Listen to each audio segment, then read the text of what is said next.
কোনো ব্যক্তি তার কাজের মাধ্যমেই মহান হয়, কোনো জন্মগত নয়। যদি মানুষ কিছু শিখতে চায় তাহলে তার প্রত্যেকটা ভুল মানুষ কিছু না কিছু শিখিয়েই দেয়। শুভ সকাল বন্ধুরা, তোমরা কেমন আছো? আশা করছি তোমরা যে যেখানে আছো সকলে খুব ভালো আছো আর সুস্থ আছো। আমি পম্পা আর চলে এলাম একটা নতুন দিনে নতুন ভিডিও নিয়ে। আশা করছি তোমাদের ব্লগটি আজকে খুব খুব ভালো লাগবে। তো তোমরা কেউ স্কিপ না করে পুরো ভিডিওটা দেখো। আশা করছি আজকের এই ভিডিওটা দেখে তোমরা অনেকটা হেল্পফুল হবে। তো কেউ স্কিপ না করে পুরো ভিডিওটা দেখো।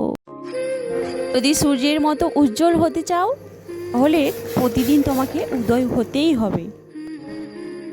ঠিক করার ক্ষমতা যার মধ্যে আছে সে ভুল করতে কোনোদিন ভয় পাবে না। সফলতার কাছে পৌঁছানোর জন্য অসফলতার রাস্তা দিয়ে যেতে তোমাকে হবেই। তত কঠিন লড়াইটা হবে, জয়টাও ততটাই সুন্দর হবে। যার মধ্যে ধৈর্য আছে এই পারে যা ইচ্ছে পেতে। যদি রাস্তায় চলতে চলতে গন্তব্যের কথা তোমার মনে বারবার না আসে, তার মানে তুমি সঠিক রাস্তায় আছো। যদি তুমি নিজের উপর নিজে ভরসা না রাখো তাহলে অন্যরা কিভাবে রাখবে?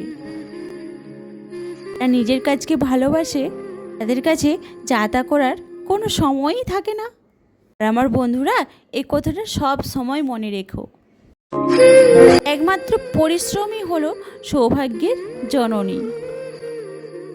যতটা অপেক্ষা উনি তোমাকে করাচ্ছেন, সময় আসলে তুমি তার দ্বিগুণ পেয়ে যাবে। তো এত দেবে যে তুমি সামলাতেও পারবে না। আশা ছাড়বে না, আজকের দিনের থেকে কালকের দিন তোমার অনেক ভালো হবে। বন্ধুরা, ঈশ্বর আমাদের কখনো কোনো দিন সাজা দেয় না, কর্মই আমাদের সাজা দেয়। মনে রেখো, কোনো ব্যক্তির ভুল কথা শুনে নিজের ব্রেনে সেট করা সেটা কিন্তু অত্যন্ত মারাত্মক থেকে বড় বোকামি। আর সময়ের কাছে এতটাও সময় নেই, সে তোমাকে আবার দ্বিতীয়বার সুযোগ দেবে। তাই বলি বন্ধুরা, জীবনটাকে ভালোবাসো, তাহলেই দেখবে তুমি নিজেকে ভালোবাসতে পারবে। তাই তো বন্ধুরা, যখন ঈশ্বর মানুষের পরীক্ষা নেয়, তিনি মানুষের মধ্যে এত সামর্থ্য বাড়িয়ে দেয় যাতে সে অনেক বুদ্ধিমান, অনেক শক্তিশালী হতে পারে। যারা হার মেনে নিয়েছো বন্ধুরা, তারা একদম হার মানবে না। এতদিন এত কষ্ট করেছো, এতদিন এত ধৈর্য ধরেছো, আর কিছুদিন কেন নয় বন্ধুরা, আর কিছুদিন অপেক্ষা করো।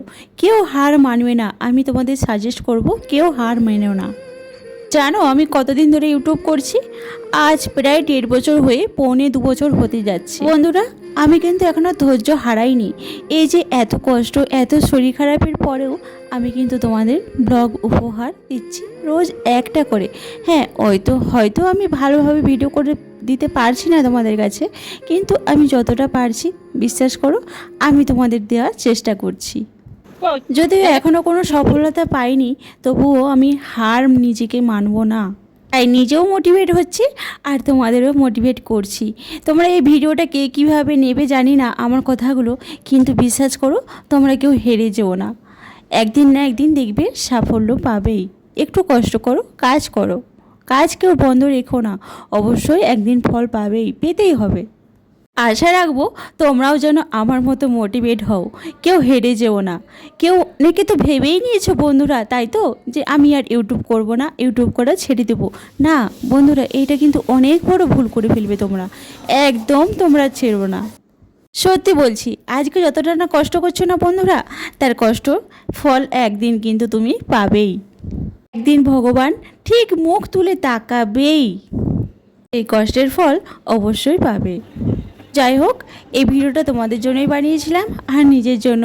নিজেও কিন্তু হেরে যাচ্ছি দিন দিন, অনেক কষ্ট করছি গো, অনেক কষ্ট। এই যে দিল্লিতে শহরে থেকে একা হাতে সব কিছু সংসারের কাজ সামলে, দুটো বাচ্চা সামলে ভিডিও করা আমাদের মতো হাউস ওয়াইফদের কিন্তু এতটা সোজা না বন্ধুরা। তাই তো আজকে ভিডিওটা তোমরা কেমন লাগলো অবশ্যই কিন্তু কমেন্ট করে জানিও, আর আমাকে একটু ভালোবাসা দিও, একটু সাপোর্ট করো।